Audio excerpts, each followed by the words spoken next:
Hello, guys. It's a Monday, February 1, 2021, and you're watching me, Nikki, also known as Physics Trader, here in the Philippine Awesome 10X Market Update. So let's begin. Actually, in the news today, we're going to discuss about the Lucky Me IPO. So are you going to be lucky investing in Lucky Me? It is a $1 billion Philippine IPO. It's going to happen within this year. It says here that Lucky Me, the parent company is Philippine food maker Monde Nissin, is exploring a potential initial public offering in Manila, raising at least $1 billion. It makes the best-selling Lucky Me instant noodles in the Philippines and the meat alternative corn in the UK, which has been discussing plans for a first-time share sale with potential advisors. The company is aiming to list as soon as this year. Deliberations are at an early stage, and the company may not decide to proceed with the listing because the information is still very private. Now, a listing would see the Makati-based firm joining the National Grid Corp of the Philippines, which is also seeking an IPO in the Southeast Asian nation to raise as much as $1 billion. Both deals, if they materialize, would surpass Robinson's Retail Holdings' first-time share sale, which raked in $600 million, the largest in the country year to date. According to data compiled, Monde Nissin also sells biscuits, baked goods, exports to more than 40 countries around the world. It is a company that acquired Corn Foods, which is a plant-based company, for £500 million, $750 million in 2015. This is going to be a sure listing in the Philippine Stock Exchange. This company will automatically qualify within the year, I think, because of the valuation, because of the market cap, guys. And for those who still don't know who Monde Nissin is, a quick look will tell you that Monde Nissin is actually as big as your Universal Robina Corporation, which is, of course, a certified blue chip company, Philippine Stock Index top 30 companies. That is what I mean. Take note at today's current index. We will read on Monde Nissin IPO details if and when they truly want to list. But first look, it is going to be good. So we don't know the valuation. I will give you a deep dive if and only if there is a prospectus, if and only if we have a clarity that they will list in the Philippines. For all the Filipinos out there who wants to get a piece of Lucky Me, we will discuss it for you come hopefully the first quarter. So just let me know if you have details already with the IPO, the prospectus, etc. We're gonna see, of course, the news about today's. Let's take a look at the market update. So we are seeing that the PSEI is now 6,800 points, up 200 points, up 3%. A reversal of last Friday's movement downward. So you are seeing quite a huge uptick on the top traded. Let's take a look at the top traded first, guys. You've got $1 billion being traded on your APL. You've got 700 million pesos, 50% up on your ABA. Your LIHC is 485 million. Your ASEN is 4% up. Your DITO is up 4%. Your Merimart is down 3%. Your FA is 22% up. Your BSC is 1.1 or 4% up. You are seeing a slew of your top 10 names actually still voyeuring on your, well, technically top 8. So most of it is still in the realm of speculative names. So not a lot of index names. In terms of the index names, after a drop last week, you've seen what? A temporary uptick. So you've got your BDO up 100 points. Your BDO is now 104, your telephone 1406. So generally speaking, you could see, however, that the primary movements of the market has still been particularly on your speculative names, meaning your APL, your ABA, your LIC, your ASEN, DITO, MM, FA, BSC. Not necessarily all speculative, but some of them are, well, all of them are non-index names. Non-index names, basically. Now, let's take a look at your index today. What has happened in your Philippine market? You've got market value at about 9.7 billion pesos, still at about $200 million. You've got foreign net selling, still selling 1.19 billion pesos. And you're seeing that your defensives, which we actually felt last Friday as an opportunity, has actually rebounded fast. So you've got your PLDT up 7%, your Pure Gold is up 6%, your GGS is up 6%. We argued actually that last week's 8% drop, last Friday's drop, for GG Summit at $60 seems to be just a function of perhaps uncertainty over the Cebu Pacific share sales, the convertible preferred shares. That's just a theory of mine. I'm not quite sure if that really is the truth. Now, SM Prime is 6% up. You've got Meralco up 6% after tanking to 261. Recall that we kind of said that, well, Meralco 261, what's your downside? What's your upside? Seems like a very good risk-reward ratio out there. So with 261 all the way to 225, that was a great entry point. And of course, 300 to 320 are your resistance areas. So let's take a look on your index movers. I'll just read the prices for you. SM Prime is still 10% below the resistance of 41. So I don't see any material. This increase today is just, well, it fell 35. It rebounded to 37, 38. However, you still see that $40 still a resistances. Ali and SM Prime 37.55, 39.30. Your SM is 1,005. Your JG Summit 64.55. BPI 83.2. PLDT 1406. BDO 104. Metrobank 47. Meralco 276. URC 138. Aboitiz Equity Ventures 41, Pure Gold 38.4, Globe 2020, Aboitiz Power 25, Megaworld 388, ICT 119, Jollibee 178.8, MPI 408, Lucia Tan Group 1344, GT Cap 537, San Miguel Corp 123, Robinson's Land 19, FGen 30, Bloomberry 8, Robinson's Retail 61 didn't rise. Actually, you'd notice that Pure Gold and Robinson's Retail were both supermarket stable names. So actually, Robinson's Retail might actually be a potential rebound next few days.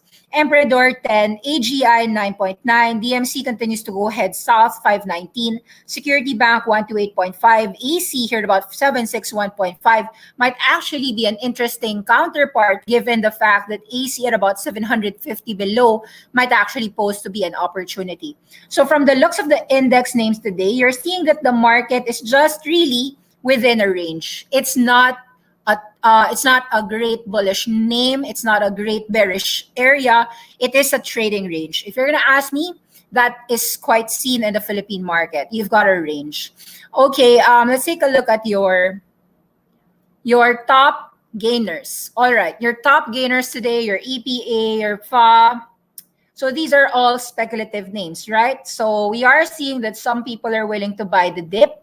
And they're willing to do that with $1 billion, 700 million, 300 million, quite a lot of volume there. Yeah, so the Philippine market continues to be a very speculative market, end of the day. Now, how about the worst losers? Let's take a look at that.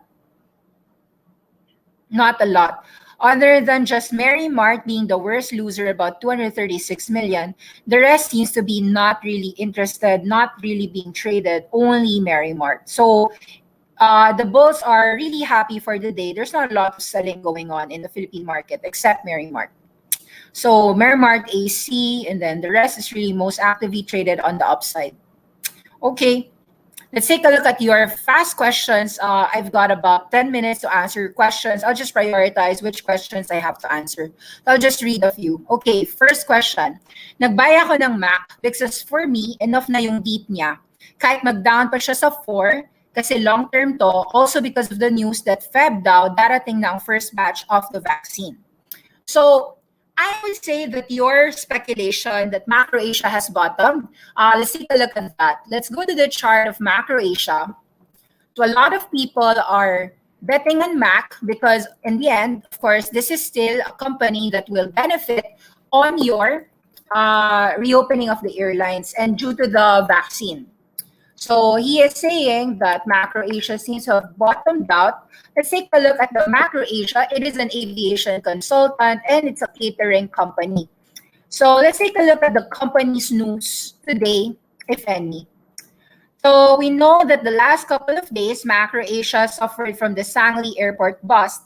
But we said that actually the company can withstand those delays or the fact that it didn't happen already, it's fine because the company can actually grow on its own core revenues.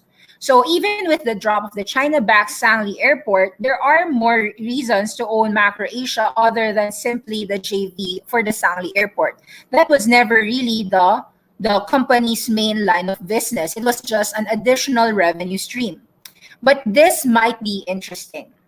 Is there a cash struggle for your Macroasia? Now, of course, the cash struggle would be similar to your Cebu Pacific because all of your airlines worldwide, not just in the Philippines, have truly had a hard time. So it's really still a travel-related play. No? It's a travel-related play. So let's read a few things prior to pandemic on what exactly Macroasia's main line of business has been, diba? Because it wasn't really about the Sangli Airport project anyway. It's about handling, the ground handling of all the companies in the Philippines, whether it be the Lufthansa Airport, the NAIA Airport. So for those who aren't aware, who is Macroasia? Macroasia is a holding company. Its flights segments are in-flight and catering, meaning they serve the meal requirements of the foreign and domestic passenger airlines at NAIA and Manila Domestic Airport. Without airplanes, nobody needs to have a meal, so there's no meal to cater into. They handle ground handling and aviation segment, which offers ramp and passenger handling and aviation services to foreign airlines and domestic carriers at NAIA and Calibo International Airport. Rental and administrative segment includes sublease of the Macroasia Ecozone, the charter flight segment that offers international and domestic chartered flights. From its base at the General Aviation Area, MDA 20 point within the Philippines, including some mining. So, there are some of these things, but basically, this is a company that is specifically in the transportation business, really about airports and airlines, right? So let's read about what the company has to say about their own, their pandemic story. Press materials, let's see. This is the company's website. This is the ABS-CBN news. So it's really more about the before, but sige. Management takes a pay cut to save the jobs due to the COVID-19. They might even tap other Lusiatan firms. Tapos na yung Sangli Airport, diba? So they weren't able to handle the Sangli Airport. But they've got these partnerships with Japan's Konoike Transport. So let's read this. Let's read all of these. So prior to the pandemic, Macroasia has been a company owned by and continues to be owned by Lusiatan, of course. They've got a revenue of about 6 billion pesos last year from about 3 billion last year. And that was primarily contributed by the catering segment. Filipinos out here cannot travel, so, there's likely none of that, which is actually growing 75% before from just 1.6 to 3 billion. So you lost exactly 3 billion pesos from just the fact that the catering segment has no meals to serve, right? No meals for the airline and institutional clients. Okay, the increase in meal count has been from the subsidiaries of MAC, mainly the MSFI, the SATS in-flight services, and the in-flight caterer of Philippine Airlines. Got it. But because all of these airlines had to shut, right? No travel, there's nothing to serve food for. Because of the lack of passengers, okay, so there's nowhere also to do this, right? Used to be that they could handle the ground handling and aviation services, rising from just 1.4 to 2.87. So what you're clearly seeing here, guys, is a cyclical related company. What does cyclical company mean? It means that aviation, although might be perceived as a essential need, well, in the COVID pandemic of social distancing, it really is not an essential need, or it is a delayed need. Even if you want to travel, the governments around the world will not let you travel. So in a way, Mr. or Miss Georgette Mecca Bells says that the first batch of vaccine is what she believes will be the catalyst. Yeah, I believe that the vaccine is a catalyst. If we really have a vaccine, if Filipinos can travel, what you want to wait for is the entire global aviation traffic, not necessarily just the Philippines. Look for news whether the overall flights all around the world are starting to accept a lot of international passengers, because that is really going to help your Macroasia, given that it's not just a domestic play, it's also international flights, right? We're going to try to answer each. I just have 5 more minutes. I need to cut all my market updates within a 20-minute line. But yeah, so I'll answer if I could. If I can't, then tomorrow tayo. So let me answer first question first. Again, Macroasia, let's go to your charts. So chart-wise, I think like it's very clear naman. It's very clear that Macroasia has a higher low. You could see naman, this is your March lows at about 285, 3 pesos. You rallied to about 885. There are some people who feel that the Macroasia Sangli Airport, so there's no revenues for the entire year of Macroasia. That's true. But the question is, cyclical, those cyclical cycle, kaya nga siya cyclical, it's a cycle. It's a cycle. So as long as the Macroasia story of about catering continues to remain there, I guess that this would continue to rise eventually. So 6 months from now or 12 months from now, when we travel, you could see that these would have higher lows. So 285, let's take a look at the higher lows. 285, you've got a higher low here about 398. Then you've got the higher low so far of 448. So you're seeing really just people trying to speculate that the reopening of the entire travel-related region is soon, not late. Meaning they think it's going to happen within 6 months, 12 months, or even a month from now. That's really her bet.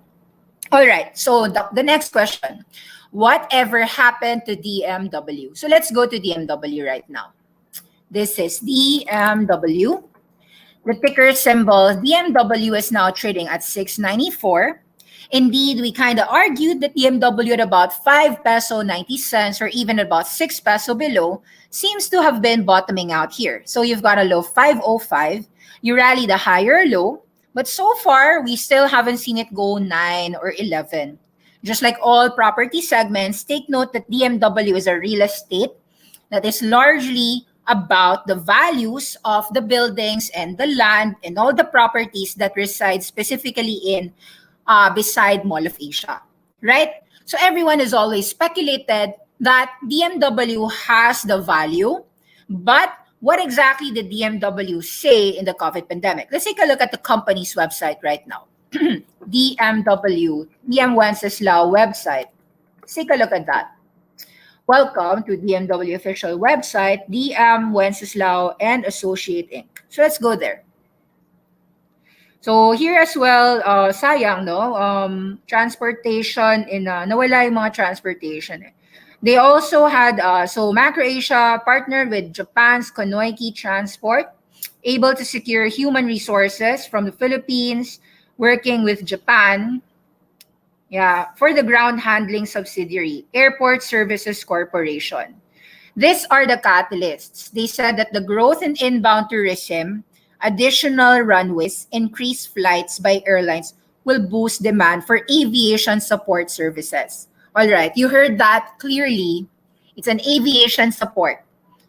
Macroasia is an aviation play. If you believe that aviation rises, then go for it. Awesome10X also believes that aviation will eventually recover, so it's okay. Okay, let's take a look at the Macroasia. So tapos na yung Macroasia. All right, so it's about a waiting game. DM Wenceslao is a construction company. Says here that it has been in the realm of 50 years of passion, experience, and innovation. We here build infrastructures, the ultimate goal of a more urban-forward Philippines. We bridge relationships. Okay, crossing boundaries, developing passion. So it's a construction play as well as a real estate play. Says here, let's take a look. Asiana City's visionary development is unveiled via our Meralco partnership. This is January 10, 2021. In October 2, 2020, they acquired a property in Makati City. And here, they exclusively represented the Philippines in Architecture 20. Let's take a look at more. So I actually think, guys, at DMW here, with a market cap of less than 20 billion, I think. Let's take a look at the market cap of DMW today. DM Wenceslao market cap. If I were to buy DM Wenceslao today, if I had 100 billion pesos, How much is this? Says here that the market cap is 24 billion pesos.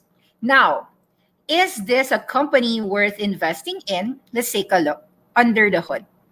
Investors relations, events, and presentations. Okay, let's go. So it has a lot of projects. Says here that the Asiana Parka and the Asiana Plaza was actually a featured architecture project in Asia, telling you that these buildings and these properties are probably worth a lot of money. Also tells you that in the August of 2020, they were actually a company that didn't go bankrupt. They didn't lose money. They even earned money. Says here that they earned as much as 700 million pesos, and they actually hit their construction milestones, even topping off ceremony on July 15. So let's read this. This is August. Says here that the revenues expanded 23% year on year to 1.5 billion pesos. So this is just what? 2 quarters, or is this just 1 quarter? I think it's just 1 quarter, guys. So good job for a quarter, led by strong contribution from the residential segment, rentals from land, building, and even our service area fee. The leasing slightly decreased because of probably, I don't know, but maybe some of their leases needed some rental discounts. Rentals of buildings even grew. Other revenues declined by 10%. Okay, notwithstanding, it says here that net income stood at 700 million pesos. It's down from 1.1 billion pesos last year because there was a 600 million peso gain as part of other income in 2019. And then their profits increased because of the ramp up from the sale of condominium units. Net income margin was 48%. Okay, so it says here that it is an integrated land property developer with land, construction, and real estate. It is even the master developer and primary owner of Asiana City with a total land area, guys, of 107 hectares by Manila Bay. It has reclaimed more than 2.4 million square meters of land and completed over 140 construction and infrastructure projects, including large complex government developments throughout the Philippines. Okay, so let's take a look at the projects, guys. Okay, so we saw the projects, the income. They acquired a property in Makati City. Let's take a look at which acquisition. So they even have, guys, January 12 of Philippine Corporate Day. That was a virtual conference. This was an analyst briefing, November 18, 2020. Management presentation, let's look at that. This was the January 12, so that's probably the one that they presented straight from the Maybank. So let's watch that. Let's go into it. Wait up. Tapos na to, I read this, I know this, land banking. So these are their projects. Land banking, infrastructure, construction, rentals, blah, blah, blah. Okay, let's see. So guys, says here that this is their presentation slides. These are your founders, Sir Heherson Asidao, also Sir CFO. These are your key presenters. Let's go. At a glance, who is DMW? Says here that they are a residential, commercial, and construction. You've got residential and a holding company. And they've got other businesses, which is real estate services they manage. And they've got a U-City Technologies. They've got what? They're a 4A, so it's not just a triple A, it's a quadruple A. They've got 140 projects, 3 condos, 13 buildings, and 71 hectares of land bank because they sold some land bank. We actually knew how much that land bank sale was. Let's see that. They made a huge money on gain on that land bank sale of DMWI. So that tells you how much that land bank is. It's a lot of money. It says here that this is the Rojas Boulevard. This is the subject property. This is Asiana City. They sold land for just 1 billion pesos, approximately 1 billion pesos. This was 2019. And that's what? 2,202 square meters only. Guys, it's just 2,200 square meters. How many hectares is 2,200 square meters in hectares? It's what? 0.22. So you're telling me that a fraction sale is already close to 1 billion. Now, how many hectares did they say they have? 70 hectares. Now, let's make it so discounted. it seems as if the land per se is 70 billion pesos or more if you just simply sold the land. So let's take a look at more.